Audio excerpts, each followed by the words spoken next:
أعوذ بالله من الشيطان الرجيم.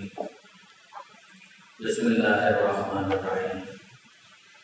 الحمد لله رب العالمين، والصلاة والسلام على أشرف الأنبياء والمرسلين سيدنا ومولانا أبي القاسم محمد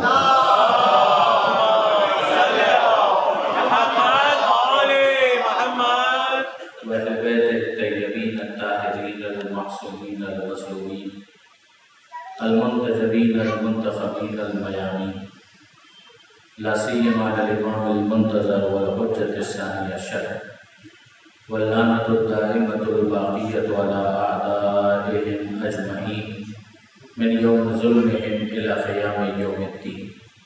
اللهم إنا نرغب إليك في دولة كريمة تعز بها الإسلام وأهله وتذل بها النفاق وأهله، وتجعلنا فيها من الدعاة إلى طاعتك والغادة إلى سبيلك، وترزقنا بها كرامة الدنيا والآخرة. رب اشرح لي صدري ويسر لي أمري واحلل عقدة من لساني يفقهوا قولي واجعلني خالصا لوجهك الكريم يا الله. صلوات على محمد.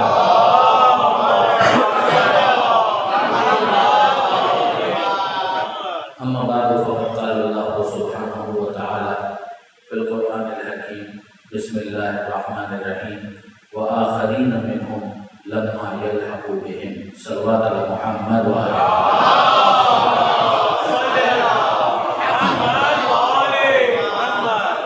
برادران عزیز و خاران محترم، ذکر امام زمانہ عجل اللہ تعالی فرجہ الشریف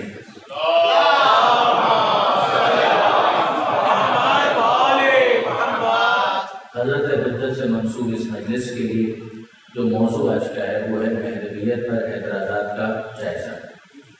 ظاہر ہے کہ بہت سارے اعتراضات اس حوالے سے کیے گئے اور یہ ہوموجینیس نہیں ہے، یعنی ایسا نہیں ہے کہ وہ ایک ہی انداز کے اعتراضات ہیں. یعنی اگر ہم یہ کہیں کہ غیر مسلموں نے اعتراضات کیے اور وہی اعتراضات پہ برادران اسلام نے کیے، ایسا نہیں. بعض اعتراضات وہ ہیں کہ جو غیر مسلموں نے کیے، بعض اعتراضات وہ ہیں کہ جو ان مسلمانوں نے کیے کہ جو شیعہ مسلک سے تعلق نہیں رکھتے.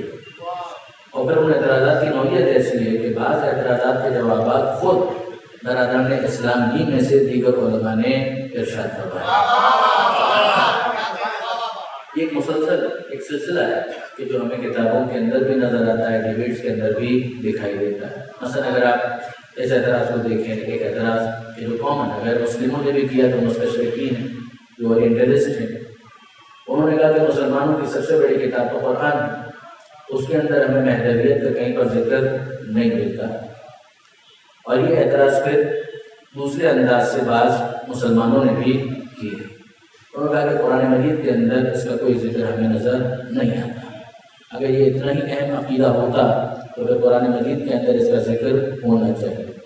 قطع نظر اس بات سے کہ قرآن مجید میں اس بات کا ذکر آیا ہے یا ذکر نہیں آیا، لیکن اگر معیار یہ ہے کہ کوئی چیز اگر قرآن کے اندر نہ ہو تو پھر اس کی کوئی بیس نہیں ہوتی، کوئی فاؤنڈیشن نہیں ہوتی، تو پھر یقین جانیے کہ نہ 5 نمازیں پوری طریقے کے ساتھ نہ ماہ رمضان کے روزوں کی تفصیلات ہمارے پاس ہوں گی، نہ زکوٰۃ کے ڈیٹیلز ہمارے پاس ہوں گے. کون سی چیز ایسی ہے کہ جسے پروردگار عالم نے اس تفصیل کے ساتھ قرآن مجید کے اندر بیان کیا ہو؟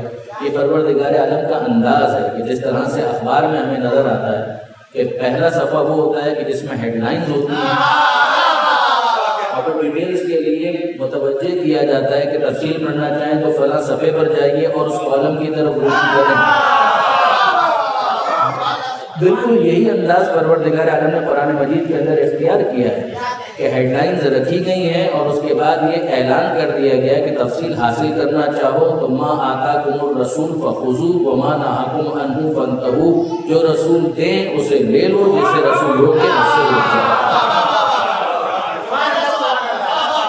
یہ پروردگار عالم کا انداز ہے. اقیموا الصلاۃ کہا گیا، اس کے بعد نماز کی جتنی تفصیلات ہیں وہ پیغمبر اکرم کے بیان پر موقوف ہے. پیغمبر اکرم یہ فرماتے ہیں کہ صلو کما رأیتمونی اصلی، کہ نماز پڑھو ویسے کہ جیسے تم مجھے پڑھتے ہوئے دیکھتے ہو.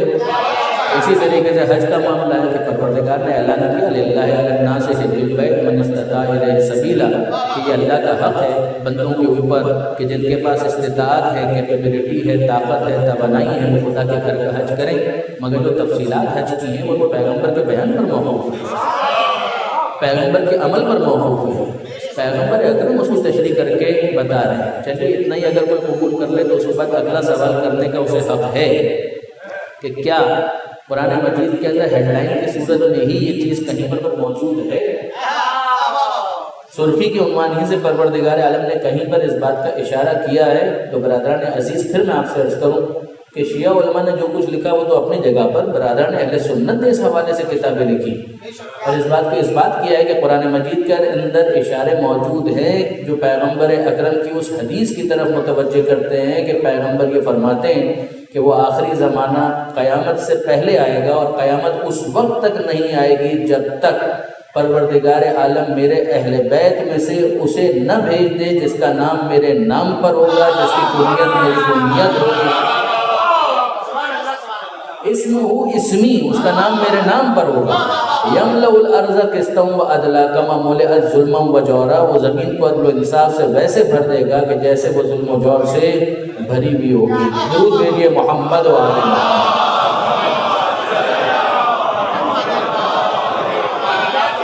اصل میں یہ اعتراض جو برادران عزیز حضرت حجت کے حوالے سے کیا جا رہا ہے، اصل عقیدہ امامت کے حوالے سے بھی یہ اعتراض کیا گیا۔ ہم دیکھتے ہیں کہ امامت کے عقیدے کے اوپر جو اعتراضات کیے گئے ان میں یہ اعتراض سر فہرست ہے کہ قرآن مجید کے اندر اس کا ذکر کہاں پر ہے۔ ہم دیکھتے ہیں کہ پروردگار عالم سورہ جمعہ کے اندر یہ ارشاد فرماتا ہے کہ وآخرین منہم لما یلحقوا بہم، یہی وہ آیت ہے کہ جسے سرنامہ کلام میں تلاوت کرنے کا شرف حاصل کیا گیا۔ پروردگار عالم نے اپنے حبیب کا تعارف کرواتے ہوئے یہ ارشاد فرمایا کہ هو الذی، خدا وہ ہے کہ جس نے بعث فی الامیین، مبعوث کیا امیین میں، رسولا منہم، ایک ایسا رسول جو انہی میں سے، یتلو علیہم آیاتہ، جو ان کے درمیان کیا کام کرتا ہے۔ یہ وہ آیت ہے کہ جس کے اندر پیغمبر اکرم کے کاموں کو گنوایا گیا۔ قرآن مجید کی کئی ایسی آیتیں ہیں کہ جن میں کہیں پر بطور عمومی انبیاء کے وظائف کو سمجھایا گیا کہ انبیاء کو بھیجنے کی غرض و غایت کیا ہے۔ بعض آیتیں وہ ہیں کہ جن کے اندر پروردگار عالم نے ایکسکلوسیولی پیغمبر اکرم کا ذکر کیا، جیسے یہ آیت کہ جس میں ارشاد ہوتا ہے کہ رسول وہ ہے کہ جو امیین میں آیا اور اس کا کام یہ ہے کہ یتلو علیہم آیاتہ، کہ وہ ان کے درمیان آیتوں کی تلاوت کرے، وَيُزَكِّيهِمْ، ان کے نفسوں کو پاک کرے، وَيُعَلِّمُهُمُ الْكِتَابَ وَالْحِکْمَةَ، اور کتاب کی تعلیم دے اور حکمت کی تعلیم دے۔ اب آپ اور فرمائیے کہ یہ کتاب کی تعلیم دینا پیغمبر اکرم کے بیان پر موقوف ہے، جو بات میں نے ابتدا میں گزارش کی کہ آیتوں کو ہیڈ لائن کی صورت میں بیان کیا جائے گا اور پھر جو اہل ہوں گے ان کو تعلیم دے کر تفصیل بتائی جائے گی۔ وَيُعَلِّمُهُمُ الْكِتَابَ وَالْحِکْمَةَ، وہ انہیں کتاب کی تعلیم دیتا ہے، وہ انہیں حکمت کی تعلیم دیتا ہے، اور فقط انہی کے لیے اس کی یہ ذمہ داری ہے کہ جو اس زمانے کے اندر موجود ہیں؟ جواب جی نہیں۔ وَآخَرِينَ مِنْهُمْ لَمَّا يَلْحَقُوا بِهِمْ، اور وہ جو بعد میں آنے والے ہیں اور ابھی ملحق نہیں ہوئے، ابھی اس دنیا میں نہیں آئے، ان تک بھی پیغام پہنچانا اس رسول کی ذمہ داری ہے۔ یہ جو پروردگار عالم نے کہا کہ جو ابھی نہیں آئے ہیں ان تک پیغام پہنچانا بھی رسول کی ذمہ داری ہے، تو سوال تو ہے کہ ان تک یہ پیغام کیسے پہنچے گا؟ یہ پیغام جو پہنچانا ہے وہ رسول کی رسالت کی ذمہ داریوں کے اندر اس کو شمار کیا جا رہا ہے، تو دو میں سے ایک کام ہو سکتا ہے کہ یا تو پروردگار عالم پیغمبر اکرم کو اتنی طولانی زندگی دے اس لیے کہ قیامت تک اب کوئی رسول تو نہیں آنے والا۔ دو میں سے ایک آپشن ہے کہ یا تو وہ تمام کے تمام افراد جو اس امت کے اندر آنے والے ہیں ان سب کو اسی زمانے کے اندر پیدا کر دیا جائے، اور یا پھر پیغمبر اکرم کی زندگی اتنی طولانی ہو کہ اسے کھینچ کر قیامت کے ساتھ ملحق کر دیا جائے، اور اگر ایسا نہیں ہوتا تو پھر ہمیں ماننا پڑے گا کہ کوئی انتظام خود خدا کے ذمے ہے کہ جس کو فراہم کیا جائے تاکہ بعد میں آنے والوں تک پیغام پہنچایا جا سکے۔ وآخرین منہم لما یلحقوا بہم، ورنہ وہ بعد میں آنے والے ان تک وہ پیغام اگر پہنچے گا تو کیسے پہنچے گا؟ اچھا برادران عزیز ذرا غور فرمائیے کہ پروردگار عالم نے خود قرآن مجید کے اندر جہاں مختلف عہدوں کا تعارف کروایا ہے اس حوالے سے علماء کرام نے واقعاً فساد و بلاغت کے دریا بہا دیے، بڑی محنت کی، ریزی کے ساتھ ان تمام آیتوں کی تشریح کی، ان کو مربوط کیا اور اس کے ذریعے سے نتیجے کی طرف متوجہ کیا۔ آپ ذرا غور فرمائیے کہ وہ سلسلہ جو جناب آدم علیہ السلام سے شروع ہو رہا ہے اور جو جناب ابراہیم علیہ السلام تک پہنچتا ہے، پروردگار عالم قرآن مجید میں اس کا ذکر کرتے ہوئے یہ ارشاد فرماتا ہے، اور کیا عجیب انداز ہے پروردگار عالم کا، کہ پروردگار عالم یہ ارشاد فرماتا ہے کہ وَإِذِ ابْتَلَىٰ إِبْرَاهِيمَ رَبُّهُ بِكَلِمَاتٍ، کہ وہ وقت یاد کرو جب ابراہیم کا اس کے رب نے چند کلمات کے ذریعے سے امتحان لیا، فَأَتَمَّهُنَّ، اور ابراہیم نے اس کے اندر مکمل کامیابی حاصل کی، 100% کامیابی حاصل کی، یعنی ذرا سی بھی غلطی نہیں کی۔ پروردگار عالم نے اس موقع پر یہ اعلان کیا، انی جاعلک للناس اماما، اے ابراہیم ہم تمہیں تمام انسانوں کے لیے امام قرار دیتے ہیں۔ یعنی یقین جانیے برادران عزیز کہ اگر ہم تفسیر کی کتابوں کو کھول کر دیکھیں اور کھوج لگانے کی کوشش کریں کہ وہ کون سے امتحانات تھے جس میں جناب ابراہیم علیہ السلام کامیاب ہوئے، تو تمام مفسرین نے بالاتفاق اتنا تو ضرور لکھا کہ اس امتحان میں وہ امتحان شامل تھا کہ جناب اسماعیل علیہ السلام کو حکم خدا کی تعمیل کے لیے ذبح کرنے کے لیے آمادہ اور تیار ہو گئے۔ اب سوال سارا اتنا ہے کہ یہ جناب اسماعیل علیہ السلام کو اگر ذبح کرنے کے لیے آمادہ ہو گئے حکم خدا کی وجہ سے، تو اس کا مطلب اسماعیل تھے، جناب اسماعیل تھے، اس کا مطلب ابراہیم علیہ السلام ہجرت کر کے وہاں پر آ چکے تھے، حضرت اسماعیل علیہ السلام اور جناب حاجرہ کو وہاں پر لا چکے تھے، خانہ کعبہ تعمیر ہو چکا تھا۔ یہ تمام در واقعات جب ہوئے ہیں تو اس سے پہلے نمرود کے ساتھ ہونے والا مارکہ طے پا چکا تھا۔ نمرود کے ساتھ جو مارکہ حضرت ابراہیم علیہ السلام نے جس کے اندر کامیابی حاصل کی، نمرود حضرت ابراہیم علیہ السلام کو آگ کے اندر پھینکنے کے لیے تیار ہوا، پروردگار عالم نے معجزہ دکھلایا۔ سوال تو صرف اتنا ہے کہ یہ سب کچھ جو حضرت ابراہیم علیہ السلام کر رہے تھے، اس اسماعیل علیہ السلام کے ذبح کرنے کے واقعے سے پہلے تو کیا پہلے نبی تھے یا نہیں تھے؟ یقیناً ابراہیم علیہ السلام اس سے پہلے نبوت کی منزل پر تھے، رسالت کی منزل پر تھے۔ یہ چھٹے امام، امام جعفر صادق علیہ السلام،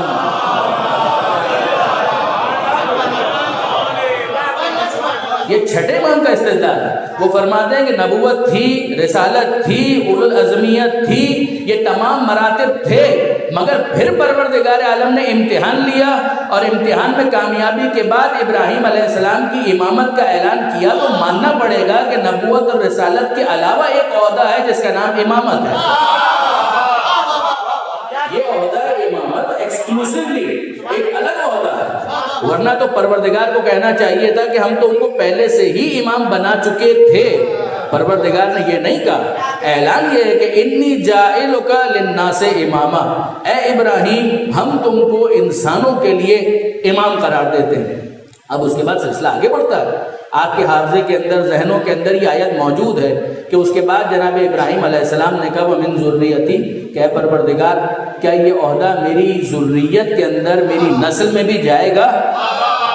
اور پروردگار عالم نے جواب دیا کہ لا ینال عہد الظالمین، ہاں یا نہ کہنے کے بجائے خدا نے معیار بیان کیا کہ لا ینال عہد الظالمین، میرا یہ عہدہ ظالمین کے پاس نہیں جائے گا۔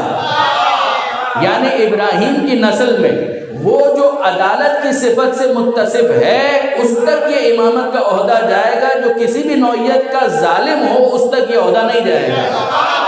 اچھا برادران عزیز، واقعاً غور طلب بات ہے، واقعاً غور طلب بات ہے کہ ظلم کا مطلب کیا ہے۔ یعنی ایک تو یہ ہے کہ ہم کہیں گے مثلاً صدام بہت بڑا ظالم تھا، ہم یہ کہیں کہ مثلاً یزید بہت بڑا ظالم تھا، تو اس تک عہدہ امامت نہیں جائے گا، وہ ذریت میں کہاں ہے؟ نہیں، ذریت کے اندر بھی ابو لہب مثلاً آ جائے تو اس تک بھی یہ عہدہ نہیں جائے گا، یہ بھی سمجھ میں آ گیا؟ نہیں، حضرت آیت اللہ علامہ سید علی نقوی صاحب کا بڑا حسین استدلال ہے، اور آپ میں وہ افراد موجود ہیں کہ جنہوں نے یہ استدلال خود ان سے سنا ہوگا۔ کیا خوبصورت استدلال ہے۔ وہ فرماتے ہیں کہ ظلم کی جو منیمم ڈیفینیشن ہے، اگر آپ ڈکشنری کے الفاظ میرے ہیں مطلب ان کا، کہ اگر آپ ظلم کی ڈیفینیشن کو ٹریس کریں تو ہمیں ملتا ہے کہ کسی چیز کو اس کے مقام سے ہٹا دینا یہ ظلم ہے، اور کسی چیز کو اس کے مقام پر رکھ دینا یہ عدل ہے۔ آپ ذرا غور فرمائیے کہ جب پروردگار عالم اتنا سخت معیار طے کر رہا ہے کہ کسی بھی نوعیت کا ظلم اگر آ جائے تو عہدہ امامت نہیں جائے گا، کیا مطلب ہوا؟ کیا مطلب ہوا؟ دیکھیے برادران عزیز، ہر ظلم گناہ نہیں ہوتا، ہر ظلم گناہ نہیں ہوتا۔ کسی چیز کو اس کے مقام پر رکھ دینا عدل ہے، کسی چیز کو اس کے مقام سے ہٹا دینا یہ ظلم ہے۔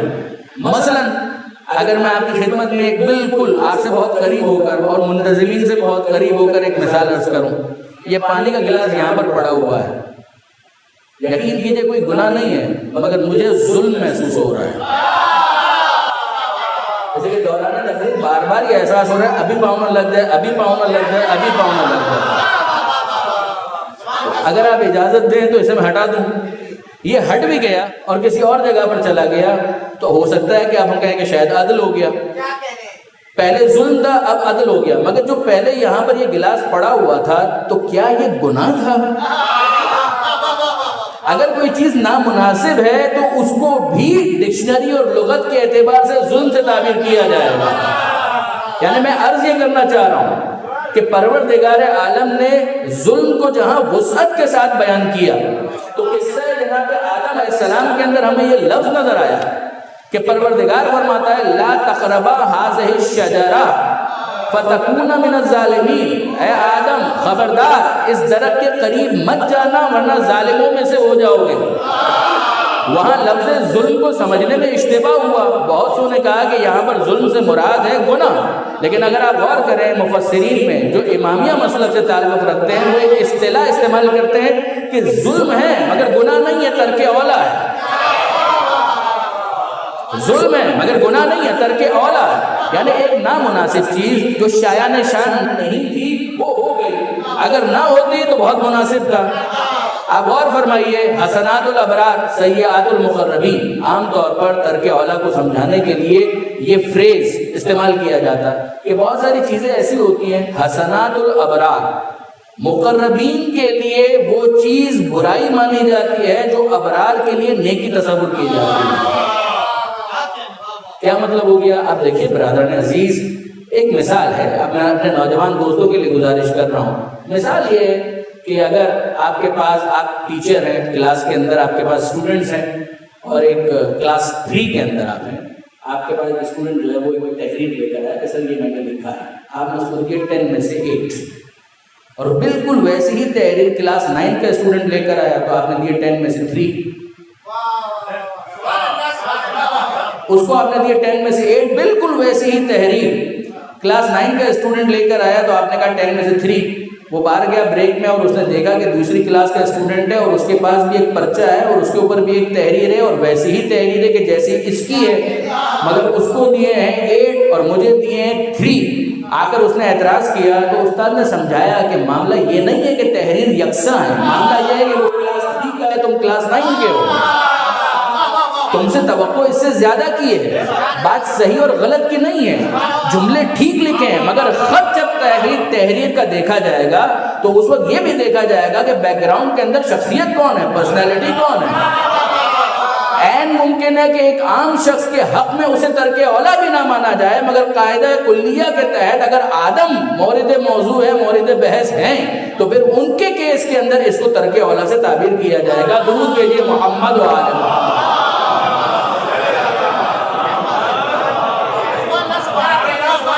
اب اس کا نتیجہ کیا نکلا؟ ظاہر ہے کہ مجھے بہت تیزی کے ساتھ آگے بڑھنا ہے اور میں اپنے موضوع کے تقاضوں کو پورا کرنا چاہ رہا ہوں۔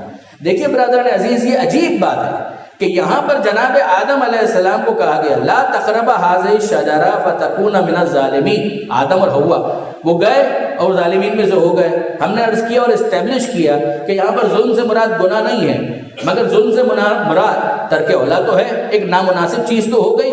اب ذرا واپس آئیے اس آیت کی طرف جہاں حضرت ابراہیم علیہ السلام کہتے ہیں وَمِن ذُرِّيَّتِي، کہ پروردگار کیا یہ عہدہ میری ذریت میں بھی جائے گا؟ اور خدا یہ کہے کہ لا ینال عہد الظالمین، میرا یہ عہدہ ظالمین تک نہیں جائے گا۔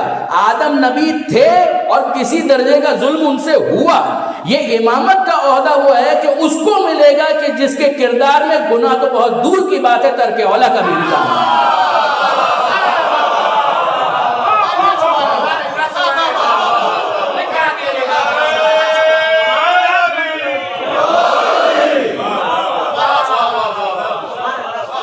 گناہ بہت دور کی بات ہے، ترک اولا کا بھی امکان نہیں ہے۔ یعنی آپ ذرا غور فرمائیں، اتنا سخت معیار۔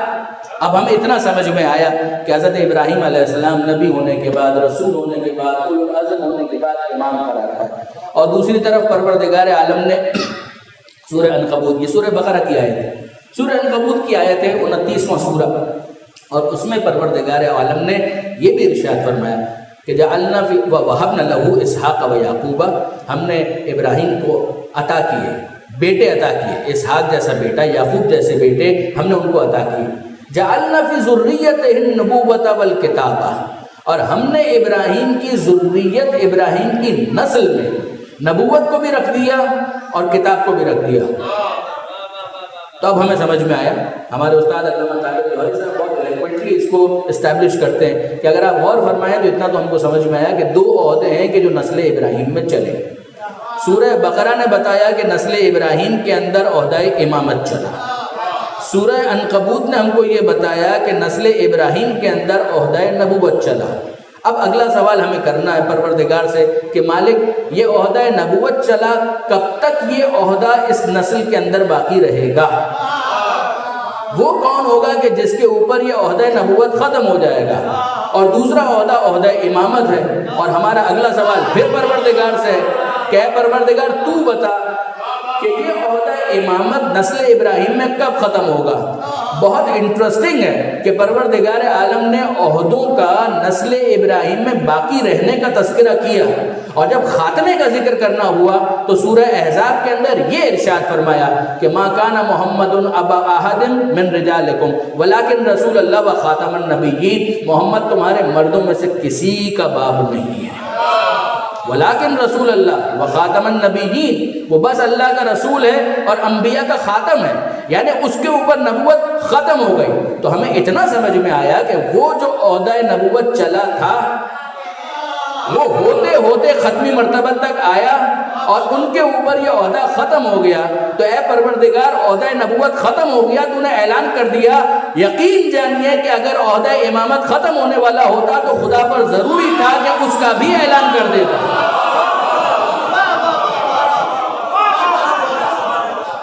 اس کا اعلان نہ کرنا یہ اس بات کی دلیل ہے کہ قرآن مجید سے ختم نبوت ثابت ہے، ختم امامت ثابت نہیں ہے۔ ختم نبوت کی دلیل ہے، ختم نبوت کی آیت ہے، ختم امامت کی نہ دلیل ہے نہ ختم امامت کی آیت ہے۔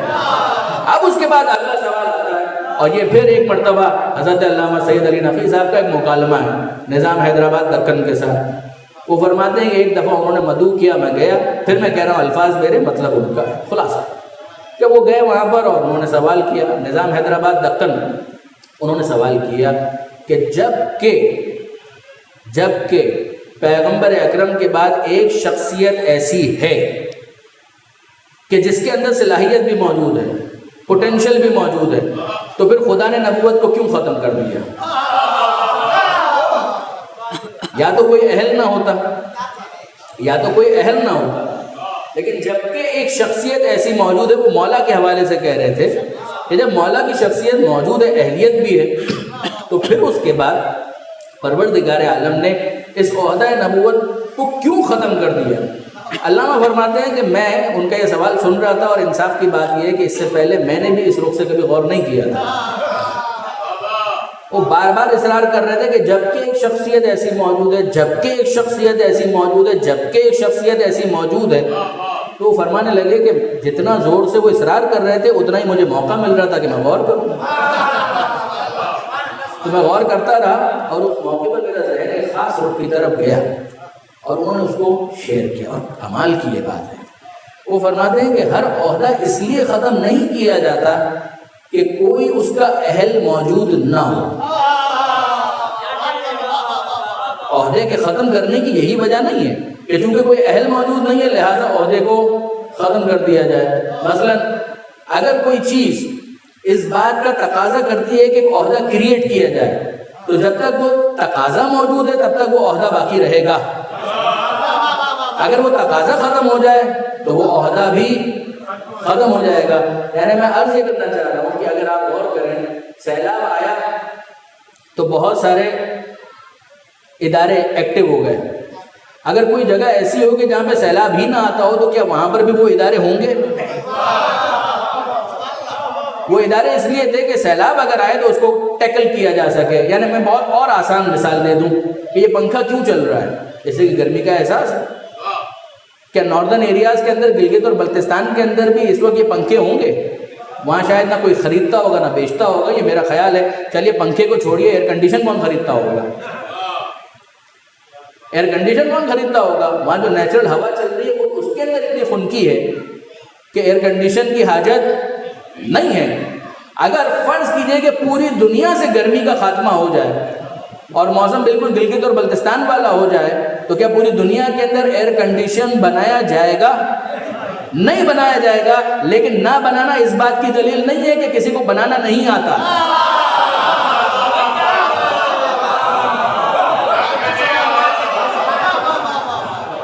جب تک ضرورت ہے تب تک بنایا جائے گا. ضرورت ختم تو اس کے ساتھ ہی اس کو ختم کر دیا جائے گا. اب وہ فرماتے ہیں کہ نبی کا مطلب کیا ہے؟ جس کے پاس نبوت ہو. نبوت کا مطلب کیا ہے؟ پیغام پہنچانے کی ذمہ داری. جس کو پیغام دیا جائے وہ نبی، جو پیغام پہنچائے وہ رسول. تو جب تک ایک بھی خبر باقی ہے عہدہ نبوت کی ضرورت ہے. جب تک ایک بھی پیغام باقی ہے عہدہ رسالت کی ضرورت ہے. جب خبریں ختم ہو گئیں تو عہدہ نبوت کی ضرورت نہیں ہے، چاہے کوئی اہل موجود ہو. جب پیغام ختم ہو گئے تو اس کے بعد عہدہ رسالت کی ضرورت نہیں ہے، چاہے کوئی اہل موجود ہو. مگر امام کس کو کہتے ہیں؟ امام کہتے ہیں راہ دکھانے والے کو. جب تک چلنے والے موجود ہیں، راستہ موجود ہے، راستہ دکھانے والا ہونا ضروری ہے.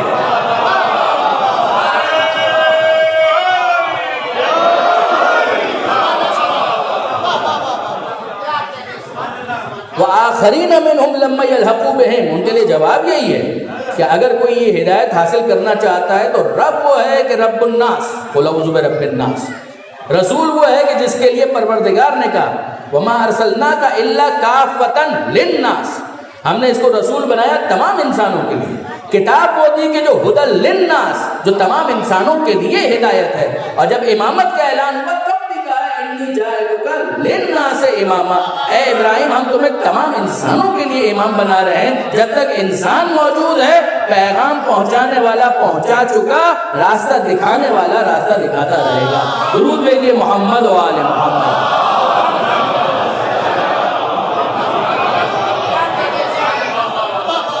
تفصیل اپنے مقام پر برادران عزیز، لیکن یقین جانیے کہ اپنی جگہ پر یہ چیز بہت اہم ہے اس بات کو جاننا کہ اگر کوئی یہ کہے 11 اماموں نے کام اتنا کر دیا، جس چیز کو پروٹیکٹ کرنا تھا پروٹیکٹ کیا گیا. چھٹے امام کی شہادت کا دن ابھی مکمل ہوا. چھٹے امام کی زندگی اس ہیریٹیج کو پریزرو کرنے میں گزری ہے. پانچویں امام کی زندگی اس ہیریٹیج کی حفاظت میں گزری ہے. تعلیمات آل محمد کی حفاظت کے لیے ائمہ اہل بیت نے اپنی جانیں قربان کر دی، اپنی زندگیاں نثار کر دی. یہاں تک کہ یہ معاملہ حضرت حجت تک آیا ہے. اور یقین جانیے برادران عزیز، غیبت میں جانے والا امام ایسے غیبت میں نہیں چلا گیا جب تک اس بات کا اطمینان نہ ہو گیا کہ اتنا پہنچایا جا چکا ہے کہ جس کے بعد اجتہاد کے ذریعے سے ہدایت کی جا سکتی ہے. اور وہ پردہ غیبت کے اندر معطل نہیں ہے. وہ پردہ غیبت کے اندر معطل نہیں ہے. یعنی اب اگر کسی موقع پر ضرورت ہوئی کہ امام غائب کسی ایسی بات کی طرف متوجہ کرے تو وہ کوئی نہ کوئی طریقہ اختیار کرے گا. اب یہ ایک سوال ہے اپنی جگہ پر. علامہ نجم الحسن قراروی صاحب نے بھی اپنی سیرت کی کتاب کے اندر اس کو تمام علماء نے تقریباً جہاں تفصیل کے ساتھ حضرت حجت کے اوپر کتاب لکھی تو اس پوائنٹ کو ضرور ڈسکس کیا اور اس کی تفصیل اپنے مقام پر. مگر ایک لائن کے اندر جو جواب دیا وہ بہت حسین اور خوبصورت ہے.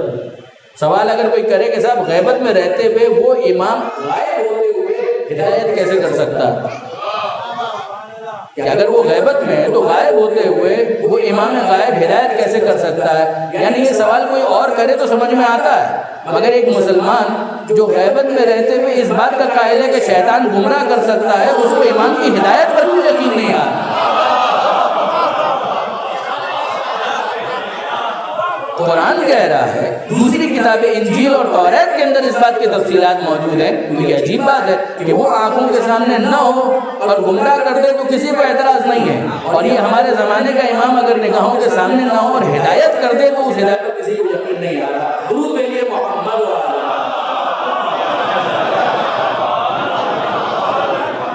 اب برادران عزیز, ہم سٹیپ بائی سٹیپ تھوڑا اور آگے بڑھیں. میں نے عرض کیا کہ ہیڈ لائنز قرآن کے اندر اور پھر تفصیلات جو ہیں وہ حدیث کی کتابوں کے اندر پیغمبر اکرم نے بیان کیا اور بالکل بیان کیا.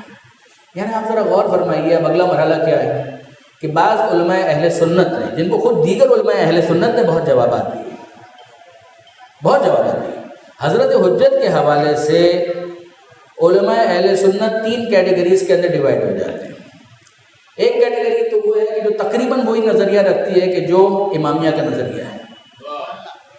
یعنی یہ میں آپ کی خدمت میں عرض کروں کہ بعض علماء اہل سنت کے لیے ایک اصطلاح وضع کی گئی, سنی اثنا عشری. سنی اثنا عشری. اچھا, یہ اگر آپ کتاب دیکھنا چاہیں تو ایک تو فارسی کے اندر بہت تفصیلی کتاب ہے رسول جعفریان کی, جس کا عنوان ہے آشنائی بمنابع تاریخ اسلامی, کہ اسلامی جو تاریخ مرتب کرنے والے ہیں اور ان کی جو کتابیں جو لکھنے والے ہیں ان سے آئے. اس میں بھی انہوں نے ایک پورا چیپٹر اس حوالے سے قائم کیا. وہ بھی علماء اہل سنت ہیں کہ اہل سنت ہونے کے باوجود 12 اماموں کی سیرت اپنی کتاب کا موضوع قرار دے رہے ہیں, اور اس کے اندر جب وہ 12ویں امام کو ڈسکس کرتے ہیں تو ان کی سیرت کو بھی لکھتے ہیں. ایک تو یہ کیٹیگری. اس میں ایک کیٹیگری اور ہے جو اس کی سب کیٹیگری آپ سمجھ لیجئے, وہ ان علماء کی ہے کہ جو حضرت حجت کے وجود کے بھی قائل ہے, اگرچہ بہت کم ہے. مثلا من جملہ محی الدین عربی, وہ اس بات کے قائل کہ مہدی ہیں اور زندہ ہیں, غیبت کے بھی قائل ہے. یہ تو ایک کیٹیگری. دوسری کیٹیگری ان کی ہے کہ جو امام زمانہ کے حوالے سے قائل تو ہیں مگر آخری زمانے میں پیدا ہوں گے اس بات کے قائل ہیں. وہ کہتے ہیں کہ اس وقت نہیں, اور پھر اس کے بعد وہ ساتھ ہی ساتھ ایک اعتراض بھی جڑ دیتے کہ اگر ہوں تو اتنی طولانی غیبت وغیرہ یہ سب کیسے ممکن ہے. یعنی اگر برادران عزیز اس موقع پر میرے نوجوان دوست توجہ کریں کہ اگر ہم ان علماء کرام کی خدمت میں ہاتھ جوڑ کر بہت احترام کے ساتھ ایک سوال کریں کہ وہ جو آخری زمانے کے اندر پیدا ہوں گے تو کیا پیدا ہوتے ہی اپنے مہدی ہونے کا اعلان کر دیں گے؟ آپ کا اعتراض تو غیبت کے اوپر ہے. تو ہمارا سوال یہ ہے کہ وہ جب پیدا ہوں گے, جو آپ کا نظریہ ہے اس کے مطابق, تو پیدا ہوتے ہی کیا مہدی ہونے کا اعلان کر دیں گے؟ تو وہ کہتے ہیں کہ نہیں, ایسا نہیں ہے, وقت گزرے گا اور پھر اس کے بعد وہ اپنے مہدی ہونے کا اعلان کریں گے. تو اب ہمارا اگلا سوال یہ ہے کہ جب وہ پیدا ہوئے تو مہدی تھے؟ جواب جی ہاں, مہدی تو تھے, مگر آپ کو نہیں پتا تھا کہ وہ مہدی ہیں. تو ان کے مہدی ہونے کا آپ کو نہیں پتا تھا, جبکہ وہ ہوں گے تو کچھ عرصے کی غیبت تو آپ نے بھی مان لی.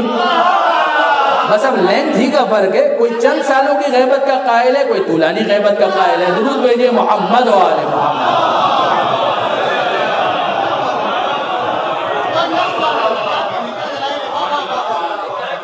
اب آپ نے غور کرنا, یہ دوسری کیٹیگری ہے. اور پھر اس کے بعد تیسری کیٹیگری ان علماء کی ہے کہ جنہوں نے بہت ہی, یعنی اگر میں اہل زبان نہیں ہوں لہٰذا مجھے تو بہت زیادہ فریڈم, ممبر کے تقاضوں کے اگر مطابق نہیں ہے تو مجھے تو 100 خون معاف ہے اردو کے. ویسے ہی امام زمانہ کے حوالے سے انہوں نے بڑی بے شرمی اور بے حیائی کے ساتھ ایک جملہ یہ کہا اور لکھا بھی. بعض نے لکھا مثلا ابن خلدون, بعض ابن حزم, اور اسی طریقے سے مثلا موجودہ زمانے کی بھی بعض اسکالرز ہیں کہ جن کا میں نام نہیں لینا چاہتا, مگر انہوں نے کہا بے شرمی اور بے حیائی کے ساتھ. اس لفظ کے اوپر مجھے تھوڑا تعامل تھا کہ میں یوز کروں یا نہیں کروں, مگر انہوں نے یہ کہا کہ حدیث کی کتابوں میں کوئی ذکر ہی موجود نہیں ہے. حدیث کی کتابوں میں کوئی ذکر ہی موجود نہیں ہے. اب آپ غور فرمائیے, حدیث کی کتابوں کے اندر ذکر نہیں ہے, اس کا مطلب کیا ہے؟ یعنی وہ ایک بات کا دعویٰ کر رہے ہیں کہ ہم نے کتاب حدیث کی جتنی کتابیں ان کو پڑھ لیا اور پھر ہم نے دیکھا کہ اس کے اندر ذکر موجود نہیں ہے. تو سنن ابی داؤد بھی آپ نے پڑھی, آپ نے سنن ابن ماجہ بھی پڑھی, ترمذی کا بھی مطالعہ کیا, اور اگر آپ نے ان سب کا مطالعہ کرنے کے بعد بھی نہ لفظ مہدی کو وہاں پایا نہ پیغمبر اکرم کی بشارت کو پایا, تو یقین جانیے کہ یہ خود غیبت کے اوپر ایک دلیل ہے کہ حدیث موجود ہے اور آپ کو نظر نہیں آ رہی.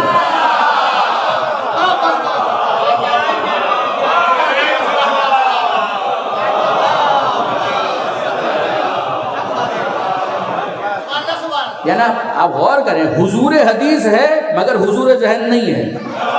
تو اگر حضور ذہن آپ کا نہیں ہے تو اس میں حدیث کا تو کوئی قصور نہیں ہے. یہ بالکل اسی طریقے سے ہے کہ وجود امام ہے مگر جس کو نہ دیکھنا ہو تو کتاب میں موجود حدیث نظر نہیں آتی. اسی طریقے سے جسے دکھائی نہ دے اسے موجود امام بھی دکھائی نہیں دیتا. درود بھیجیے محمد و آل محمد.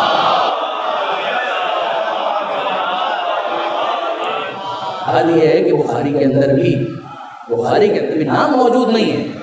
لفظ مہدی آپ کو نہیں ملے گا. مسلم کے اندر لفظ مہدی آپ کو نہیں ملے گا. مگر امام بخاری نے مہدی تو بہت دور کی بات ہے، علی کا کتنا ذکر کیا ہے. امام بخاری نے علی کا کتنا ذکر کیا ہے. اور میں پھر عرض کروں آپ کی خدمت میں کہ اگر ہو سکے میرے نوجوان دوست، بلکہ آج کل تو واٹس ایپ کا زمانہ ہے، لیکن انٹرنیٹ ایج کے اندر بھی ایڈوانسمنٹ جو ہو رہی ہے، واٹس ایپ کے جو کلپس چلتے ہیں، تو برادران اہل سنت کی بہت ہی اہم عالم مولانا بخاری رضوی، وہ رضوی ظاہر امام احمد رضا کی نسبت سے کہلاتے ہوں گے، یہ میرا خیال ہے. 8ویں امام سے اگرچہ ان کو محبت ہے مگر رضوی کہلانے کی وجہ بظاہر وہ ہے. تو انہوں نے اپنی ایک اسپیچ دی جو یوٹیوب کے اوپر موجود بھی ہے. یہ وہ چیز ہے جو کتابوں میں تو پہلے سے موجود ہے، مگر خوشی ہوتی ہے کہ بعض معتدل مزاج علماء کرام جو شیعہ نہ بھی ہوں مگر اتنی ان کے اندر جرأت ہوتی ہے کہ حقیقت کا اظہار کرتے ہیں اور احقاق الحق کرتے ہیں. انہوں نے یہ جملہ کہا، امام بخاری کو بھی ڈسکس کیا، اور اس کے اندر انہوں نے یہ کہا کہ یہ کتنی حیرت کی بات ہے. ابھی ضمناً ایک بات آ گئی تو میں عرض کر رہا ہوں کہ فتاوی عزیزیہ کے اندر شاہ عبدالعزیز محدث دہلوی جب تقابل کرتے ہیں، شاہ عبدالعزیز محدث دہلوی وہی صاحب تحفہ اثنا عشریہ، شیعت کی رد میں انہوں نے کتاب لکھی، مگر انہوں نے فتاوی عزیزیہ کے اندر یہ کہا کہ تقابلاً وہ کہنے لگے کہ جناب کیس یہ ہے کہ شیخین کو ان معاملات کے اندر فضیلت حاصل ہے اور ان معاملات کے اندر مولا علی کو فضیلت حاصل ہے. اس کے اندر ایک چیز انہوں نے ڈسکس کی، کثرت روایت، کہ جتنی روایات مولا علی سے ہیں اتنی کسی اور سے نہیں. یہ تو مولانا شاہ عبدالعزیز محدث دہلوی نے لکھ دیا، مگر اب اس کے بعد مولانا بخاری کہتے ہیں کہ مجھے تغدو ہوئی تحقیق میں کرنے لگا کہ وہ روایات گئی کہاں پر.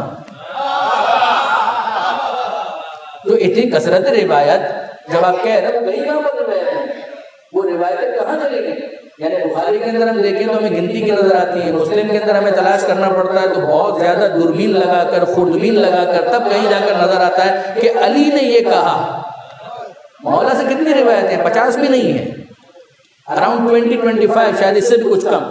تو حیرت کی بات یہ ہے کہ وہاں پر ہمیں یہ حدیثیں مہدی تو چھوڑیے، علی سے بھی حدیث نظر بہت کم آ رہی ہیں، امام حسن سے بھی کم نظر آ رہی ہیں، امام حسین سے بھی کم نظر آ رہی ہیں.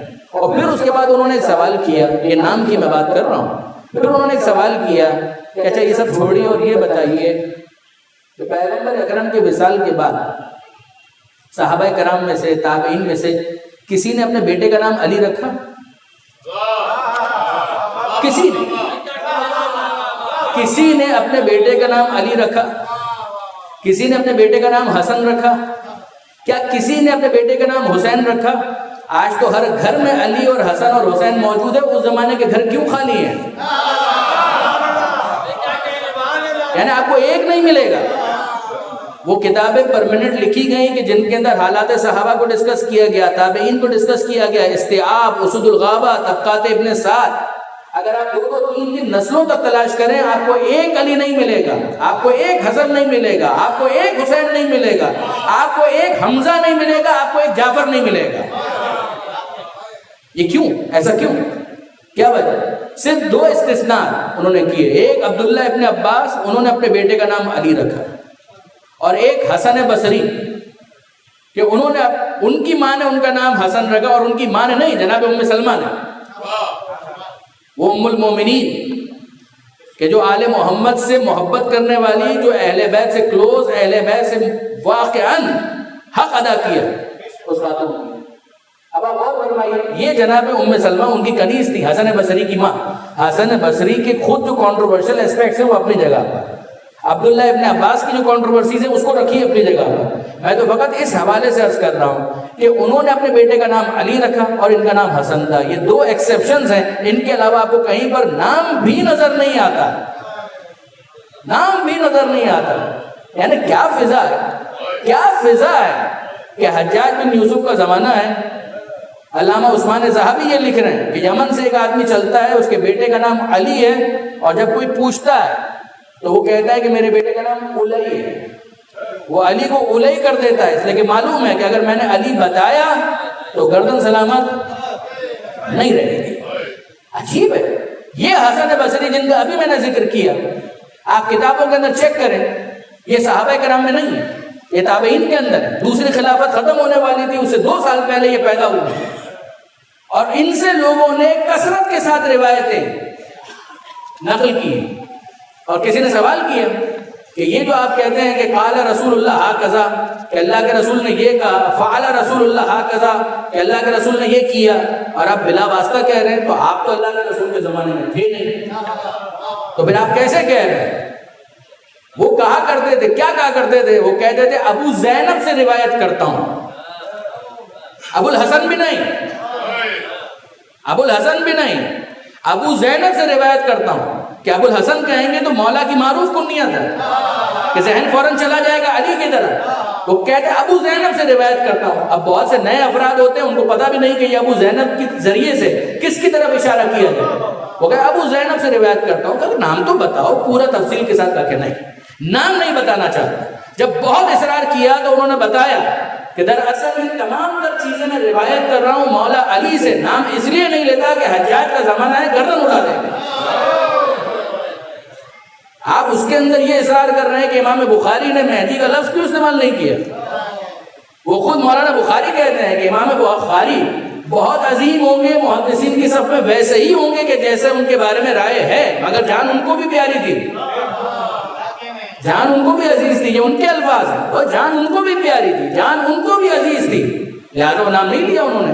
عجیب بات یہ برادران عزیز، غور فرمائیے، امام بخاری، امام مسلم، صاحب سنن ابی داؤد، ابن ماجہ، ترمذی، یہ تمام افراد وہ ہیں، ان میں سے بعض امام تقی جواد کے زمانے کے ہیں، بعض امام علی النقی کے زمانے کے ہیں، بعض امام حسن عسکری کے زمانے کے ہیں، بعض غیبت صغرا کے اندر، مثلا سنن ابی داؤد کے مؤلف 275 ہجری 275 260 کے اندر غیبت صغرا کا آغاز ہو چکا ہے، یہ 275 ہجری والے ہیں۔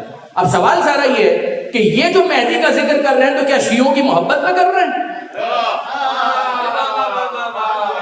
امام تقی جواد کے زمانے میں جو ہے، جو امام علی النقی کے زمانے میں ہے، اور 12 اماموں کے بارے میں روایت کر رہے ہیں کہ پیغمبر نے کہا کہ میرے بعد 12 خلفاء ہوں گے، تو شیعوں کے اگر 12 ہوں گے تو ہوں گے، اور جب ہوں گے تب ہوں گے، مگر ان کو کیا ضرورت ہے کہ یہ اپنی کتابوں میں لکھیں؟ خدا کی قسم، جس طریقے سے انجیل اور زبور میں آخری نبی کا ذکر محفوظ کر کے حجت قائم کر دی، اسی طرح سے یہ منصوبہ پروردگار تھا کہ دوسروں کی کتابوں کے اندر 12 اماموں کا ذکر بھی آ گیا اور مہدی کا نام بھی آ گیا۔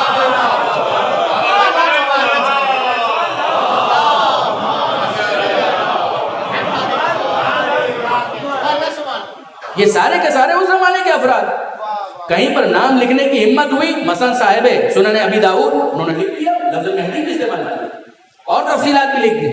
جہاں پر ہمت نہیں تھی انہوں نے اشارہ کیا، مثلا امام بخاری نے یہ کہا کہ تمہارا کیا عالم ہوگا، یہ حدیث تو بخاری کے اندر موجود ہے، کیف انتم، تمہارا کیا حال ہوگا جب عیسیٰ ابن مریم نازل ہوں گے، وَإِمَامُكُمْ مِنْكُمْ، اور عیسیٰ کی مجال نہیں ہوگی کہ وہ ان کے آگے کھڑے ہو کر امامت نماز کرا سکیں، وہ پیچھے ہوں گے، تمہارا امام آگے ہوگا۔ امام بخاری اتنا لکھ پائے، یہی غنیمت ہے۔ شارحین میں ہمت ہوئی تو بعد میں ہر ایک نے شرح لکھتے ہوئے یہی کہا کہ وہ امام جس کا ذکر یہاں پر کیا جا رہا ہے، جو عیسیٰ کو امامت کے ذریعے سے نماز پڑھائے گا، وہ کوئی اور نہیں ہے، مہدی برحق ہے۔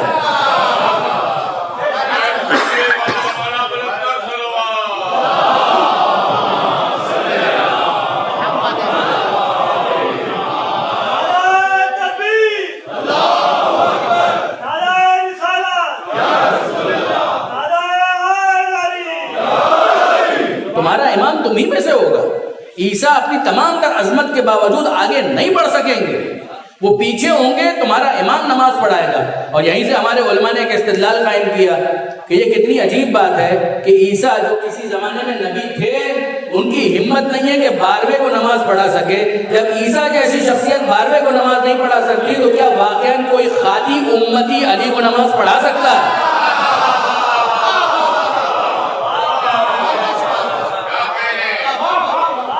کہاں اس بات بات کا امکان ہے؟ کیا اس بات کا امکان ہے؟ مگر برادران عزیز یہ معاملات ہیں. اب اگر آپ اجازت دیں تو ایک اقتباس ہے کہ جو میں آپ کے ساتھ شیئر کرنا چاہ رہا ہوں. 2-3 تھے مگر آپ دامن وقت میں اتنی گنجائش نہیں. یہ جو اس وقت ایکسٹریکٹ میں آپ کو سنا رہا ہوں یہ سعودی عرب کے انتقال ہو گیا عبدالعزیز بن عبداللہ بن باز، ان کے فتاوی کا مجموعہ ہے جس کا نام ہے 2 جگہ سے. ایک ہے مجموع فتاوی و مقالات متنوعہ، نیٹ کے اوپر یہ اویلیبل ہے. یعنی عبدالعزیز بن عبداللہ بن عبد الرحمن بن باز، یہ معمولی شخصیت نہیں وہاں کے اعتبار سے بہت اہم شخصیت. ان کے مفتی اعظم ان کی اس کتاب کے اندر جو ان کے فتاوی کا مجموعہ ہے اس کے اندر ایک عنوان ہے تعلیق علی محاضرہ، یعنی ایک ڈسکشن ہوا، ایک اسپیچ ہوئی حضرت حجت کے بارے میں اور اس کے اوپر ان کا حاشیہ ہے، ان کا ایک فٹ نوٹ ہے، یعنی جو انہوں نے بیان کیا اور بعد میں اس کو چھاپا گیا. عقیدۃ اہل السنہ والاثر فی المہدی المنتظر، مہدی منتظر کے بارے میں اہل سنت کا عقیدہ، اور اہل سنت کا وہ ورژن جو وہابیت کا ورژن ہے. ایک تو بریلوی کا ورژن ہے، بریلویت کا ہم کہتے ہیں ماڈریٹ ورژن ہے، اور ایک یہ ورژن ہے جو ایکسٹریم ورژن ہے. مگر ذرا آپ اس کے اندر دیکھیے گا، اس کے اندر جب ان کی باری آئی تو انہوں نے پہلے شکریہ ادا کیا ان صاحب کا کہ جنہوں نے اپنے نظریات بیان کیے، اس کو فلی انڈورس کیا اور یقین جانیے کہ وہ اسپیچ بھی پڑھنے والی ہے. تفسیر نمونہ کے اندر اگر آپ چاہیں تو وہاں کی لجنہ یعنی کمیٹی کا جو استفتاء خاص کیا گیا تھا، کسی نے کینیا سے کیا تھا، اور پھر اس کے بعد جو انہوں نے اس کا جواب دیا اس کو پورا انہوں نے وہاں پر کاپی کیا ہے هو الذی ارسل رسولہ بالہدی والی آیت کے ذیل میں سورہ برات، وہاں پر تفسیر نمونہ کے اندر آپ کو ملے گا. میں تو یہاں پر صرف بن باز کی جو عبارت ہے اس کا ایک حصہ وہ آپ کے ساتھ شیئر کرنا چاہتا ہوں. فرماتے ہیں بن باز ان الحق والصواب، حق اور حقیقت یہ وما ابلغ فضیلته فی هذه المحاضرہ، کہ جو ابھی تقریر کے اندر ہمارے دوست فاضل دوست نے کہا حق وہی ہے. کما بینہ اہل العلم، جیسے کہ صاحبان علم نے اس حوالے سے بہت سی وضاحتیں کی ہے. فامر المہدی، تو مہدی کا جو معاملہ ہے امر معلوم، وہ سب کو پتہ ہے، جو اہل علم ہیں ان سب کو پتہ ہے. والاحادیث فیہ مستفیضہ بل متواترہ، اور جو احادیث اس کے اندر ہیں وہ اتنی ہیں کہ وہ خبر واحد نہیں ہے، اخبار مستفیضہ بلکہ خبر متواتر ہے.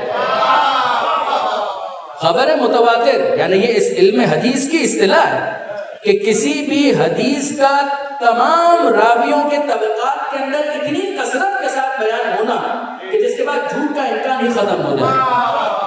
پھر وہ فرماتے ہیں متعددہ وقد حقیق غیر واحد من اہل العلم، اور ایسا نہیں ہے کہ کسی ایک عالم نے اس حدیث کو بیان کیا، بہت سو نے اس کو بیان کیا ہے. پھر اس کے بعد آگے جا کر تھوڑا سا وہ فرماتے ہیں فاحادیث المہدی من هذا الباب متواترہ، مہدی سے متعلق حدیث متواتر ہیں، تواتر کے ساتھ آئی ہیں. تواترن معنویا، تواتر معنوی، ایک تواتر لفظی ہوتا ہے ایک تواتر معنوی. پھر آگے جا کے فرماتے ہیں وَأَنَّهُ حَقٌ، تھوڑا سا آگے جا کے کہ یہ حق ہے. وَأَنَّهُ سَيُخْرَجْ فِي آخر الزمان، اور آخری زمانے کے اندر ان کو ظاہر کیا جائے گا.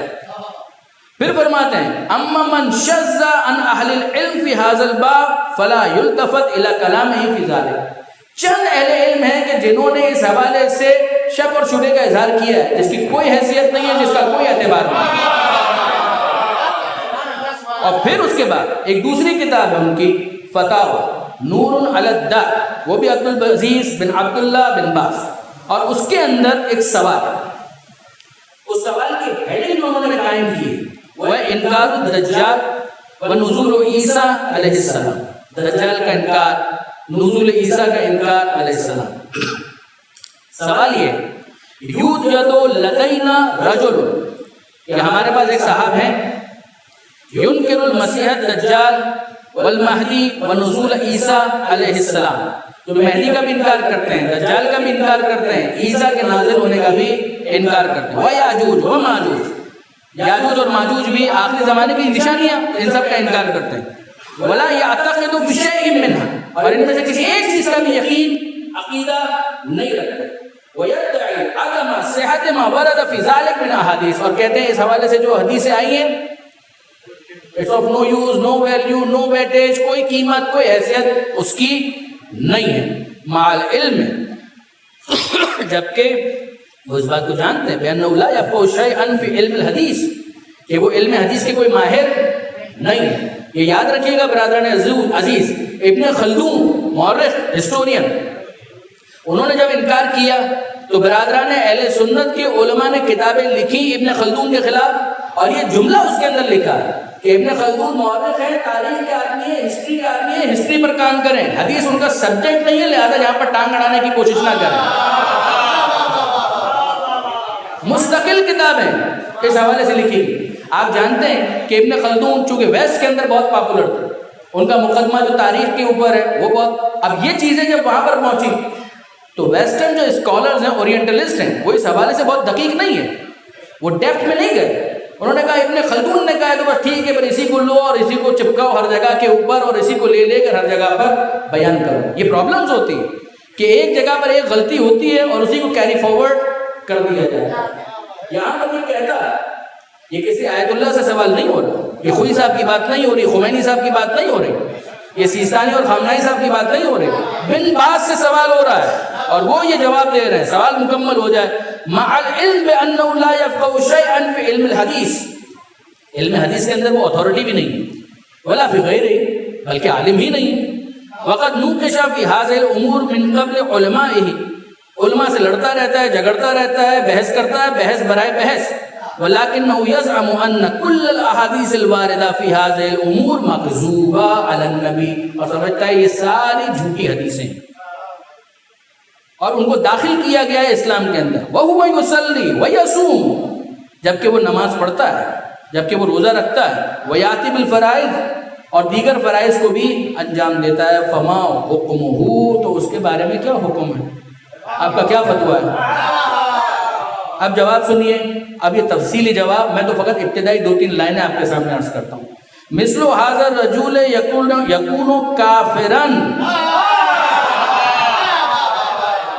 ایسا شخص کافر ہے. والعیاذ باللہ, اور ہم اللہ سے اس بات کی پناہ طلب کرتے ہیں. لأنه انکر شیئا ساردا عن رسول اللہ, اس لیے کہ ایسی بات کا انکار کر رہا ہے جو رسول اللہ سے پوری طریقے سے ثابت ہے علیہ الصلاۃ والسلام. فَإِذَا كَانَ بَيَّنَ لَهُ أَهْلُ الْعِلْمِ وَوَضَّحُ لَهُ, جبکہ اہل علم نے اس کو بتا بھی دیا, تم سمجھا بھی دیا. وَمَا هَذَا أَصَرَّ عَلَى تَكْذِيبِهَا, اور اس کے بعد بھی وہ اپنے انکار کے اوپر باقی ہے. فَيَكُونُ كَافِرًا, تو وہ یقیناً وہ کافر ہو جائے گا. لِأَنَّ مَنْ كَذَّبَ الرَّسُولَ فَهُوَ كَافِرٌ, اس لیے کہ جو رسول کا انکار کرے وہ کافر ہے. ان حدیثوں کا انکار گویا رسول کا انکار ہے, اور اس کے نتیجے میں وہ کافر ہو جائے گا. ہم تو اس حد تک بھی نہیں گئے بھائی, ہم تو اس حد تک بھی نہیں گئے. ہم تو صرف اتنی گزارش کر رہے ہیں کہ اس حد تک ہم گئے ہوتے تو آپ 12ویں کے انکار پر کافر ٹھہرا رہے ہیں, تو پہلے کے انکار کرنے والے کو ہم چھوڑ دیتے.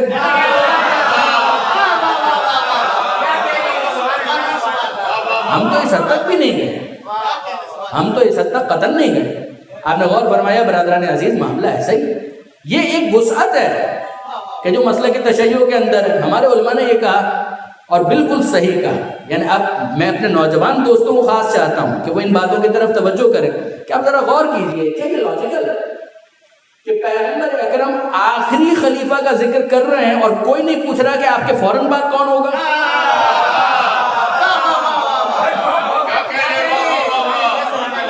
یعنی پیغمبر یہ بتا رہے ہیں کہ میرے بعد 12 ہوں گے. بخاری میں جابر بن سمرہ کی روایت بخاری کے اندر پیغمبر یہ بتا رہے ہیں میرے بعد 12 ہوں گے.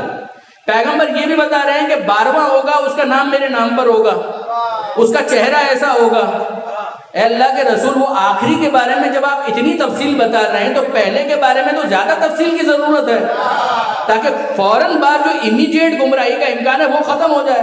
تو پیغمبر حق ہے کہ وہ جواب دیں کہ آخری والا تمہاری نگاہوں کے سامنے نہیں ہے, لہذا حلیہ بتا رہا ہوں. جو پہلا ہے اس کا حلیہ نہیں بتا رہا, ہاتھوں پر بلند کر کے کہہ رہا ہوں.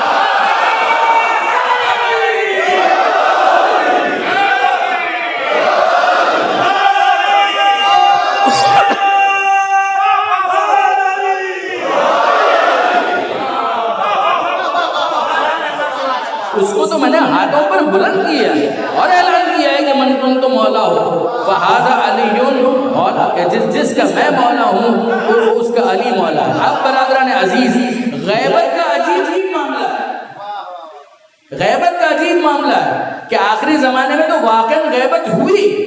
جن کو نظر نہیں آتا انہیں کتاب کے اندر وہ آیتیں سمجھ میں نہیں آتی، قرآن کے اندر کہ جو اشارہ کر رہی ہیں وہ آیتیں پردہ غیبت میں چلی جاتی ہیں۔ جن کو حدیث کی کتابیں کھولنے کے باوجود لفظ مہدی نظر نہیں آتا، ان کے لیے وہ حدیثیں غیبت میں چلی جاتی ہیں۔ اور جو زیادہ ہی اس حوالے سے حساس ہوتے ہیں وہ دن کی روشنی میں ہاتھوں پر بلند علی کو بھی نہیں دیکھتے، ان کے لیے علی بھی پردہ غیبت میں چلے جاتے ہیں۔ بس برادران عزیز، میں نے آپ کو زحمت دی، ظاہر ہے کہ موضوع بہت زیادہ وسعت چاہتا ہے، بہت زیادہ تفصیل کا طالب ہے، اور اس حوالے سے کتابیں لکھی گئی۔ علماء کرام نے واقعا محنت کی۔ جدید جو ہمارے عمر نجف کے دوست ہیں وہ بھی اس حوالے سے مسلسل محنت کر رہے ہیں، اور جو نئی کتابیں آ رہی ہیں مجھے ان سے بہت زیادہ امید ہے۔ اپنے ایک طالب علم کی حیثیت سے میں بات یہ کہہ رہا ہوں کہ جو ہمارے نئے دوست جو کتابیں لکھ رہی ہیں، خاص طور پر اتفاق سے میں صاحب کو جانتا بھی نہیں، ان سے ملاقات بھی میری نہیں ہوئی، مگر میں اپنی لائبریری ہی کے اندر تلاش کر رہا تھا کہ حضرت حجت سے متعلق کون سی نئی کتابیں آئی ہیں، تو ان میں یہ کتاب واقعاً بہت امپریسو ہے۔ اس کا نام ہے غیبت امام عصر، قرآن و سنت کی روشنی اور شیعہ و سنی تناظر میں، سید بہادر علی زیدی صاحب کی یہ کتاب ہے۔ یقین نہیں ہے کہ میری ان سے ملاقات بھی کبھی نہیں ہوئی، مگر یہ کتاب ایسی ہے کہ جس کے لیے میں یقیناً یہ چاہوں گا کہ میرے نوجوان دوست اگر ہو سکے اور غیبت کے حوالے سے اگر وہ ایک تحقیق پڑھنے کا حوصلہ رکھتے ہیں، خاص طور پہ جو یونیورسٹی گوئنگ اسٹوڈنٹس ہیں کہ جو اس حوالے سے ایک سینسٹیوٹی رکھتے ہیں کہ وہ کہتے ہیں کہ نہیں، ہم ایک پیور تحقیق پڑھنا چاہتے ہیں، اور وہ کہیں کہ ہمیں کوئی کتاب ریفر کریں، یہ کتاب میں یقیناً ان کو ریکمینڈ کروں گا کہ اس کتاب کا وہ مطالعہ کریں۔ کتابیں بہت سی ہیں مگر ایک کتاب اس حوالے سے یہ ہے جو جدید طرز پر لکھی گئی ہے۔ بس برادران عزیز، مصائب کے چند جملے بیان کر کے میں اس کو مکمل کروں۔ آج کا دن جو مکمل ہوا وہ ایک روایت کے مطابق ہمارے چھٹے امام کی شہادت کا ممکن ہے۔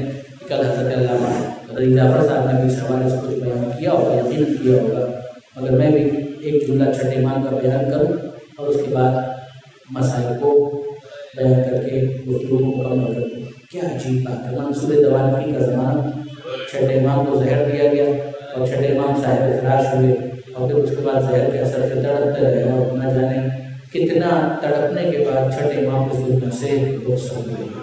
اب برادران عزیز، ہم تلاش کریں، ہمیں یقیناً تلاش ہونی چاہیے۔ اگر ہم کسی سے تعزیت کے لیے جاتے ہیں کسی کے پاس، ہم پوچھتے ہیں کہ آخر وقت میں انہوں نے کچھ کہا، کچھ ان کی وصیت تھی۔ اگر ہم سوال کریں چھٹے امام کی زوجہ سے، ثانوی امام سے کہ کیا چھٹے امام کی کوئی وصیت تھی، باتیں تو کی ہوں گی، تو وہ فرماتے ہیں کہ ہاں ایک وصیت چھٹے امام نے کی۔ ابو وسیل اس کے راوی ہیں کہ چھٹے امام کی وفات کے بعد، شہادت کے بعد جب وہ تعزیت کے لیے آیا تو چھٹے امام کی زوجہ نے کہا کہ ابو وسیل وقت آخر آنسو تھے ان کی زوجہ کی آنکھوں میں، آخری وقت میں انہوں نے اپنے تمام اقارب کو جمع کیا اور جمع کرنے کے بعد ایک جملہ کہا کہ ان شفاعتنا لا تنال مستخفا بالصلاۃ، کہ ہمارے چاہنے والوں تک یہ پیغام پہنچا دیا جائے، ہماری شفاعت کے طلبگار ہو، ہماری شفاعت کی امید میں جی رہے ہو، بھول جاؤ، اگر نماز کو ہلکا سمجھتے ہو تو ہماری شفاعت کے حقدار نہیں بن سکتے، تم ہماری شفاعت کو نہیں پا سکتے۔ اگر صبح کے وقت تمہیں بستروں پر کروٹ لینا اچھا لگتا ہے، مصلے پر آنا گوارا نہیں ہے، تو پھر تمہارا ہم سے کیا تعلق ہے؟ پھر اس کے بعد تم ہماری شفاعت کے کیسے امیدوار ہو؟ بس برادران عزیز، میں یہ دیکھتا ہوں ایک طالب علم کی حیثیت سے کہ آل محمد کے گھرانے کے اندر آخری وصیتوں میں بار بار نماز کا ذکر ضرور آتا ہے۔ پیغمبر اکرم کی وصیتوں میں جو مولا پہ کی گئی، ان کے اندر جو وصیتیں ہیں ان میں ایک واقع الصلاۃ فإنہا قرۃ عینی، اے علی نماز کو قائم رکھنا اس لیے کہ یہ میری آنکھوں کی ٹھنڈک ہے۔ ماہ رمضان میں بھی آپ نے مولا کی وصیت سنی ہوگی کہ ضربت لگنے کے بعد جب امیر المومنین کو لایا گیا ہے تو گھر کے اندر امیر المومنین نے وصیت کی اور بہت کچھ کہا ہے، اس میں کہا اللہ اللہ فی الصلاۃ، نماز کے بارے میں اللہ سے ڈرتے رہنا، نماز کے بارے میں اللہ سے ڈرتے رہنا، فإنہا عمود دینکم، اس لیے کہ وہ تمہارے دین کا ستون ہے۔ وہ پیغمبر کی وصیت، یہ مولا کی وصیت، اس سے پہلے چھٹے امام کی وصیت، اور پھر حسین کی زندگی میں حسین جو وصیت کے لیے آئے ہیں، جناب زینب سے رخصت ہوئے ہیں، تو جناب زینب سے کہتے ہیں اے بہن زینب، مجھے نماز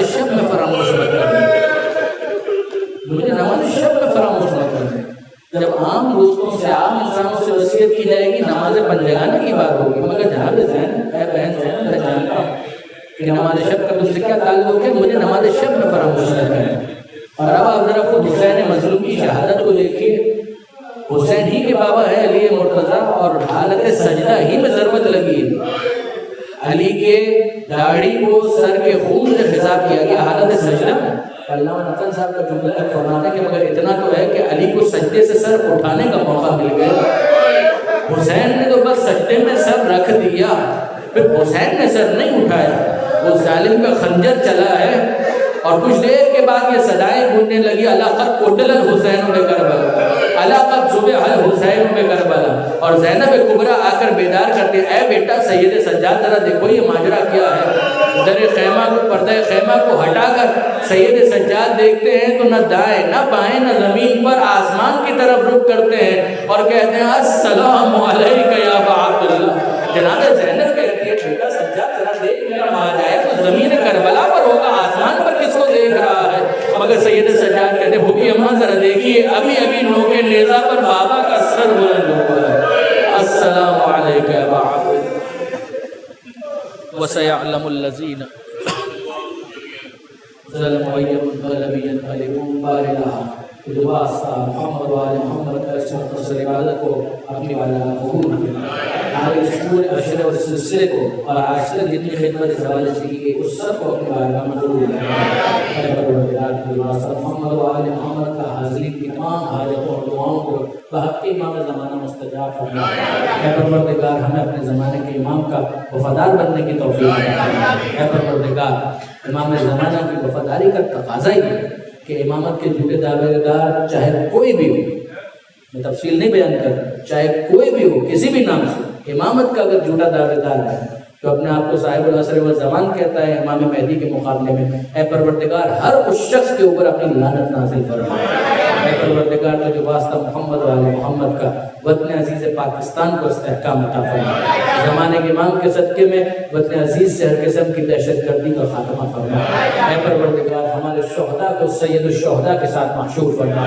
ہمارے شہداء کے قاتلوں کو نیست و نابود فرما. اے پروردگار تو جو واسطہ محمد و آل محمد کا اس غیبت کے زمانے میں تمام علماء کرام, مراج اعظام, مقام معظم رہبری اور انقلاب اسلامی کی حفاظت فرما. اس انقلاب کو زمانے کے امام کے انقلاب سے متصل فرما. حضرت کے ظہور میں تعجیل فرما. ہمیں ان کے آوان و انصار میں شمار فرما. ربنا تقبل منا انک انت السمیع العلیم وتب علینا انک انت التواب الرحیم. اصل میں یہ اعتراض جو برادران عزیز حضرت حجت کے حوالے سے کیا جا رہا ہے, اصل عقیدہ امامت کے حوالے سے بھی یہ اعتراض کیا گیا. ہم دیکھتے ہیں کہ امامت کے عقیدے کے اوپر جو اعتراضات کیے گئے ان میں یہ اعتراض سر فہرست ہے کہ قرآن مجید کے اندر اس کا ذکر کہاں پر ہے. ہم دیکھتے ہیں کہ پروردگار عالم سورہ جمعہ کے اندر یہ ارشاد فرماتا ہے کہ وَآخَرِينَ مِنْهُمْ لَمَّا يَلْحَقُوا بِهِمْ. یہی وہ آیت ہے کہ جسے سرنامہ کلام میں تلاوت کرنے کا شرف حاصل کیا گیا.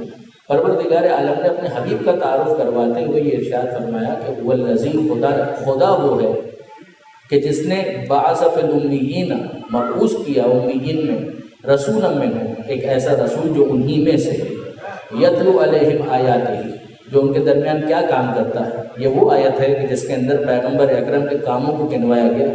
قرآن مجید کی کئی ایسی آیتیں ہیں کہ جن میں کہیں پر بطور عمومی انبیاء کے وظائف کو سمجھایا گیا کہ انبیاء کو بھیجنے کی غرض و غایت کیا ہے. بعض آیتیں وہ ہیں کہ جن کے اندر پروردگار عالم نے ایکسکلوسیولی پیغمبر اکرم کا ذکر کیا, جیسے یہ آیت جس میں ارشاد ہوتا ہے کہ رسول وہ ہے کہ جو امیین میں آیا اور اس کا کام یہ ہے کہ یتلو علیہم آیاتہ, کہ وہ ان کے درمیان آیتوں کی تلاوت کرے, وَيُزَكِّيهِمْ, ان کے نفسوں کو پاک کرے, وَيُعَلِّمُهُمُ الْكِتَابَ وَالْحِكْمَةَ, اور کتاب کی تعلیم دے اور حکمت کی تعلیم دے. اب آپ اور فرمائیے کہ یہ کتاب کی تعلیم دینا پیغمبر اکرم کے بیان پر موقوف ہے, جو بات میں نے ابتدا میں گزارش کی کہ آیتوں کو ہیڈ لائن کی صورت میں اعوذ باللہ من الشیطان الرجیم بسم اللہ الرحمن الرحیم الحمدللہ رب العالمین والصلاة والسلام علی اشرف الانبیاء والمرسلین سیدنا و مولانا ابی القاسم محمد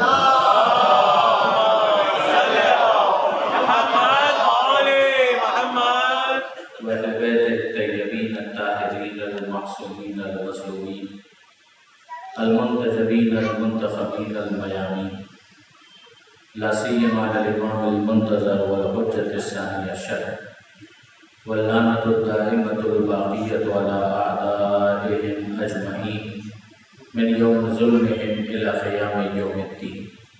اللهم إنا نرغب إليك في دولة كريمة تعز بها الإسلام وأهله وتذل بها النفاق وأهله وتجعلنا فيها من الدعاة إلى طاعتك والغادة إلى سبيلك وترزقنا بها كرامة الدنيا والآخرة. رب اشرح لي صدري ويسر لي أمري واحلل عقدة من لساني يفقهوا قولي واجعلني خالصا لوجهك الكريم يا الله. صلوات على محمد.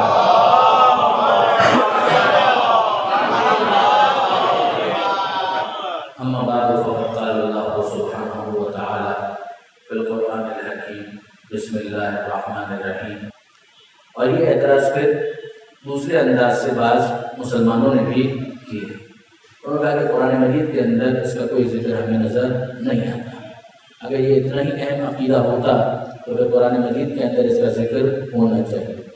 قطع نظر اس بات سے کہ قرآن مجید میں اس بات کا ذکر آیا ہے یا ذکر نہیں آیا، لیکن اگر معیار یہ ہے کہ کوئی چیز اگر قرآن کے اندر نہ ہو تو پھر اس کی کوئی بیس نہیں ہوتی، کوئی فاؤنڈیشن نہیں ہوتی، تو پھر یقین جانیے کہ نہ 5 نمازیں پوری طریقے کے ساتھ نہ ماہ رمضان کے روزوں کی تفصیلات ہمارے پاس ہوں گی، نہ زکوٰۃ کے ڈیٹیلز ہمارے پاس ہوں گے. کون سی چیز ایسی ہے کہ جسے پروردگار عالم نے اس تفصیل کے ساتھ قرآن مجید کے اندر بیان کیا ہو؟ یہ پروردگار عالم کا انداز ہے کہ جس طرح سے اخبار میں ہمیں نظر آتا ہے کہ پہلا صفحہ وہ ہوتا ہے کہ جس میں ہیڈ لائنز ہوتی ہیں، اور پھر ڈیٹیلز کے لیے متوجہ کیا جاتا ہے کہ تفصیل پڑھنا چاہیں تو فلاں صفحے پر جائیے اور اس کالم کی طرف رجوع کریں. بالکل یہی انداز پروردگار عالم نے قرآن مجید کے اندر اختیار کیا ہے کہ ہیڈ لائنز رکھی گئی ہیں اور اس کے بعد یہ اعلان کر دیا گیا کہ تفصیل حاصل کرنا چاہو تو ما آتاکم الرسول فخذوہ وما نہاکم عنہ فانتہوا، جو رسول دیں اسے لے لو، جسے رسول روکے اس سے رک جاؤ. یہ پروردگار عالم کا انداز ہے. اقیم الصلاۃ کہا گیا، اس کے بعد نماز کی جتنی تفصیلات ہیں وہ پیغمبر اکرم کے بیان پر موقوف ہے. پیغمبر اکرم یہ فرماتے ہیں کہ صلو کما رأیتمونی اصلی، کہ نماز پڑھو ویسے کہ جیسے تم مجھے پڑھتے ہوئے دیکھتے ہو. اسی طریقے سے حج کا معاملہ ہے کہ پروردگار نے اعلان کیا للہ علی الناس حج البیت من استطاع الیہ سبیلا، کہ یہ اللہ کا حق ہے بندوں کے اوپر کہ جن کے پاس استطاعت ہے، کیپیبلٹی ہے، طاقت ہے، توانائی ہے، وہ خدا کے گھر کا حج کریں. مگر جو تفصیلات حج کی ہیں وہ تو پیغمبر کے بیان پر موقوف ہے، پیغمبر کے عمل پر موقوف ہے. پیغمبر اکرم اس کو تشریح کر کے بتا رہے ہیں. چلیے اتنا ہی اگر کوئی قبول کر لے تو اس کے بعد اگلا سوال کرنے کا اسے حق ہے کہ کیا قرآن مجید کے اندر ہیڈ لائن کی صورت میں ہی یہ چیز کہیں پر موجود ہے؟ سرخی کے عنوان ہی سے پروردگار عالم نے کہیں پر اس بات کا اشارہ کیا ہے. تو برادران عزیز پھر میں آپ سے عرض کروں کہ شیعہ علماء نے جو کچھ لکھا وہ تو اپنی جگہ پر، برادران اہل سنت نے اس حوالے سے کتابیں لکھی اور اس بات کو اس بات کیا ہے کہ قرآن مجید کے اندر اشارے موجود ہیں جو پیغمبر اکرم کی اس حدیث کی طرف متوجہ کرتے ہیں کہ پیغمبر یہ فرماتے ہیں کہ وہ آخری زمانہ قیامت سے پہلے آئے گا اور قیامت اس وقت تک نہیں آئے گی جب تک پروردگار عالم میرے اہل بیت میں سے اسے نہ بھیج دے جس کا نام میرے نام پر ہوگا، جس کی کنیت میری کنیت ہوگی. اسمی، اس کا نام میرے نام پر ہوگا. یملأ الارض قسطا وعدلا کما ملئت ظلما وجورا، وہ زمین کو عدل و انصاف سے ویسے بھر دے گا کہ جیسے وہ ظلم و جور سے بھری ہوئی ہوگی. درود بھیجیے محمد و آل محمد. وآخرین منہم لما یلحق بہم، صلوات علی محمد و آل محمد.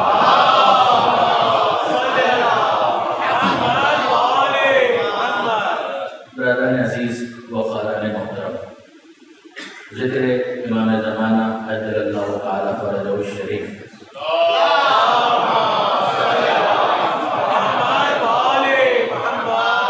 حضرت حجت سے منسوب اس مجلس کے لیے جو موضوع آج کا ہے وہ ہے مہدویت پر اعتراضات کا جائزہ. ظاہر ہے کہ بہت سارے اعتراضات اس حوالے سے کیے گئے اور یہ ہوموجینئس نہیں ہے، یعنی ایسا نہیں ہے کہ وہ ایک ہی انداز کے اعتراضات ہیں۔ یعنی اگر ہم یہ کہیں کہ غیر مسلموں نے اعتراضات کیے اور وہی اعتراضات پہ برادران اسلام نے کیے، ایسا نہیں ہے۔ بعض اعتراضات وہ ہیں کہ جو غیر مسلموں نے کیے، بعض اعتراضات وہ ہیں کہ جو ان مسلمانوں نے کیے کہ جو شیعہ مسلک سے تعلق نہیں رکھتے، اور پھر ان اعتراضات کی نوعیت ایسی ہے کہ بعض اعتراضات کے جوابات خود برادران اسلام ہی میں سے دیگر علماء نے ارشاد فرمایا۔ یہ ایک مسلسل ایک سلسلہ ہے کہ جو ہمیں کتابوں کے اندر بھی نظر آتا ہے، ڈیبیٹس کے اندر بھی دکھائی دیتا ہے۔ مثلا اگر آپ اس اعتراض کو دیکھیں، ایک اعتراض کہ جو کامن ہے، غیر مسلموں نے بھی کیا، جو مستشرقین ہیں، جو اورینٹلسٹ ہیں، انہوں نے کہا کہ مسلمانوں کی سب سے بڑی کتاب تو قرآن ہے، اس کے اندر ہمیں مہدویت کا کہیں پر ذکر نہیں ملتا۔